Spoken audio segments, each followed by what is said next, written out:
Vandag lees ons saam uit Handelinge hoofstuk 1 vers 6 tot 9. Toe hulle bymekaar was, het hulle vir hom gevra: Here, gaan u in hierdie tyd die koninkryk vir Israel weer oprig? Maar hy het hulle geantwoord: Dis nie vir julle om die tye en spesifieke geleenthede te ken wat die Vader in sy eie mag bepaal het nie.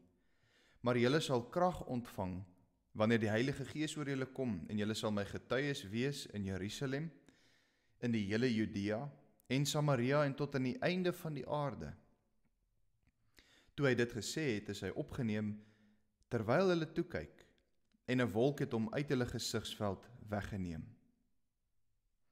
Dit is duidelik dat hierdie gesprek plaasvind tussen Jesus en sy uitverkore apostels, soos vers 2 ook gesê het. Die beloftes van die krag van die Gees en die belofte dat hulle getuies sal wees reg oor die wêreld, is in hierdie konteks nou iets wat ons spesifiek moet verstaan as 'n gesprek en beloftes tussen Jesus aan sy apostels. En nou vertel Lukas vir ons van 'n vraag wat die apostels vir Jesus gevra het. Hulle redeneer, die Here Jesus is mos nou opgewek uit die dood. Dit beteken sekerlik dat die beloftes van herstel, die herstel van Israel, dat daai beloftes nou onmiddellik in vervulling gaan. So hulle dink aan die profeseë in die Ou Testament en hulle redeneer dat alles wat daar beloof is, iets wat nou onmiddellik moet gebeur, iets wat in hierdie dae moet gebeur. Aangesien die profesie van Christus se opstanding mos nou ook waar geword het. Hulle verwag Jesus gaan nou regeer oor hierdie Israel wat hulle nou kan sien, en dat hierdie Israel, hierdie einste Israel, nou opgerig sal word om te regeer oor die nasies. En dis hoekom hulle dan vra in hierdie tyd. Hulle verstaan baie mooi dat daar herstel sal plaasvind, maar hulle tydsberekening is nog nie heeltemal korrek nie, is nog nie reg nie. Hulle het nog nie 'n wyd genoeg uitkyk op die beloftes van die Here Jesus Christus en die profeseë van die koninkryk van Israel nie. En kyk ook, hulle vra spesifiek: gaan u die koninkryk vir Israel weer oprig? So Israel staan vir hulle, soos die profeseë tereg sê, staan vir hulle sentraal. Hulle fokus is nog baie nou. Dis op hierdie volk, dis op hulle volk, dis op hierdie einste Israel. En nou kan ons sien dat Jesus nie vir hulle sê nee nie. Hy sê ook nie vir hulle dat hulle dit totaal verkeerd verstaan nie. Hy bevestig dat Israel wel herstel sal word. Maar Jesus verbreed hulle horison, hy verbreed hulle perspektief. Die herstel gaan kom wanneer die getuienis van Christus geglo word, wanneer die belofte van die Gees, wat eers na Israel gekom het, ook uitgegaan het na die ander nasies. En dis hoekom antwoord Jesus en hy wil hulle perspektief so verander, dat hulle nie fokus op die tye en die spesifieke geleenthede nie, want dit is nie vir hulle om dit te weet nie. Dis iets wat die Vader in sy eie soewereine mag bepaal het. Daar's sekere dinge wat ek en jy as mense net nie kan weet nie. Daar's sekere dinge wat ons net nie kan verstaan nie. Daar's sekere dinge wat God doelbewus van ons af weghou. En een van daai dinge is iets wat die apostels ook nie kon weet nie, en dit is die tye en geleenthede wat Israel dan herstel sal word. Ons aandag moet wegbeweeg van spesifieke datums en tye. Ons moet nie dit probeer voorspel nie. Net soos wat die apostels nie moes probeer voorspel wanneer hierdie herstel sal plaasvind nie. Sekere dinge bly vir ons 'n geheim, maar ons moet wel getuig van dit wat God wel bekend gemaak het. En dis wat Jesus in vers 8 vir die apostels sê. Julle gaan die krag ontvang wanneer die Heilige Gees oor julle kom, en dan sal julle my getuies wees. Julle sal moet vertel van die dinge wat julle weet.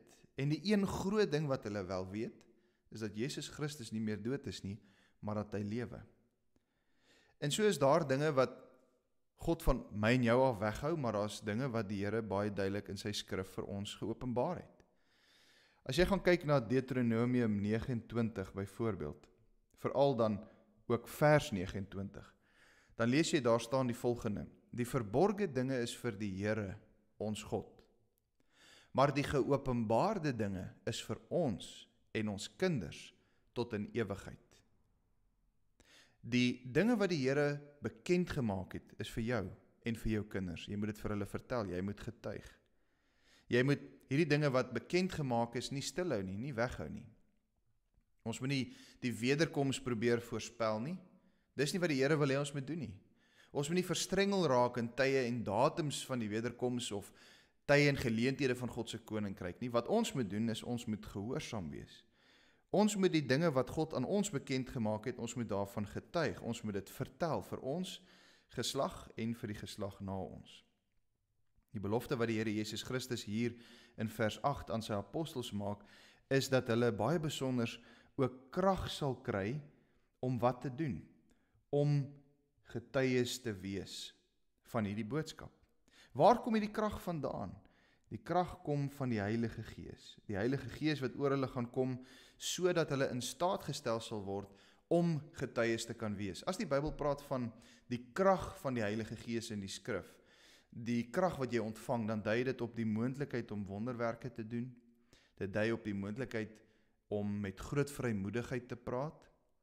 Maar in hierdie konteks sien ons, dit gaan nou spesifiek daaroor dat hulle die moed, die ywer, die krag sal kry, dat hulle in staat gestel sal word om te kan getuig van die Here Jesus Christus.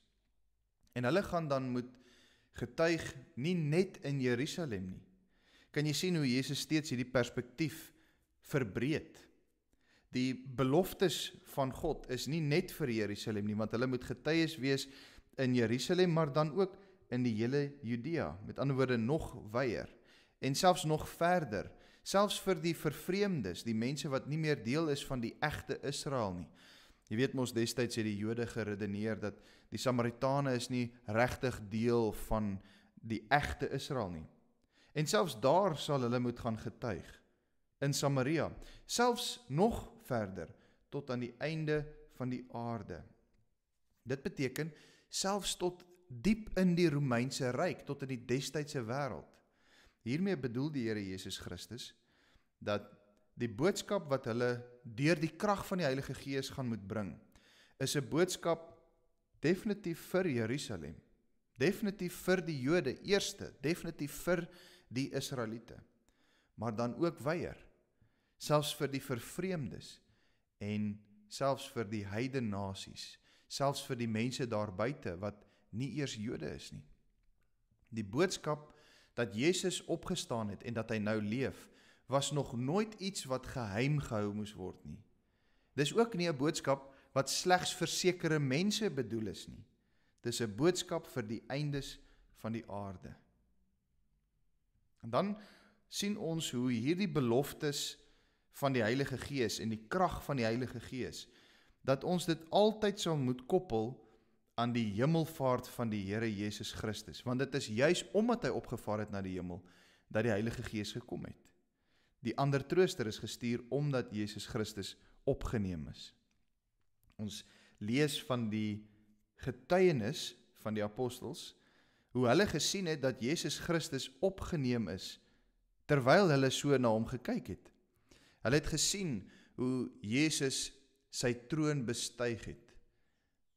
En so sou hulle ook die krag kry om van hierdie hemelvaart wêreldwyd te getuig. Hulle moes ook vertel van hierdie wonderwerk wat hier plaasgevind het. Die Here Jesus Christus het nie net verdwyn nie. Hy is liggaamlik opgeneem. Hy het opgestyg. Dit was 'n finale aardse triomfantelike daad van God, van die Seun van God. Dit was 'n letterlike verheerliking na sy lyding en vernedering. Dan vertel Lukas ook vir ons hierdie ekstra inligting wat die apostels ook waargeneem het, en dit is dat hy in 'n wolk weggeneem is, en dat hy uit hulle gesigsveld weggeneem is. In ander woorde, so ver opgegaan het, dat hulle hom nie meer kon sien nie, maar spesifiek in 'n wolk. Wolke in die Ou Testament het gedui op die teenwoordigheid van God. Gaan dink 'n bietjie aan die wolkkolom in die woestyn, toe Israel daar in die woestyn rondgeswerf het. Dink ook aan die kere waar die wolk van God so oor die tabernakel gesak het, om te wys dat God nou daar teenwoordig is.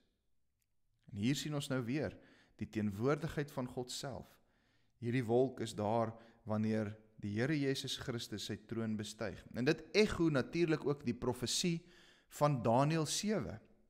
Daniël 7 vers 13 het vertel van iemand soos die seun van die mens, die seun van die mens. En hy kom met die wolke. En dan sê die profesie in Daniël 7, aan die menslike wese, aan die seun van die mens, is die heerskappy en eer en koningskap gegee, sodat al die volke, nasies en taalgroepe hom sou dien. Sy heerskappy, sê Daniël 7 verder, is 'n ewige heerskappy, dit sal nie tot niet gaan nie. Sy koningskap sal nie ophou nie. Met die hemelvaart van die Here Jesus Christus gaan hierdie profesie in vervulling. Al die volke, al die nasies, al die taalgroepe behoort aan hom. Hy regeer oor hulle almal. En die wonderlike ding is dat hy vir hulle almal hierdie belofte gee en deur die apostels die belofte laat uitgaan het. Hulle moes getuig. Jesus Christus is koning. Hy is nie meer in die graf nie, hy leef. Glo in hom deur die krag van die Heilige Gees en jy sal herstel word, jy sal verlos word. Daar is vir jou redding in en deur hierdie seun van die mens, die Here Jesus Christus.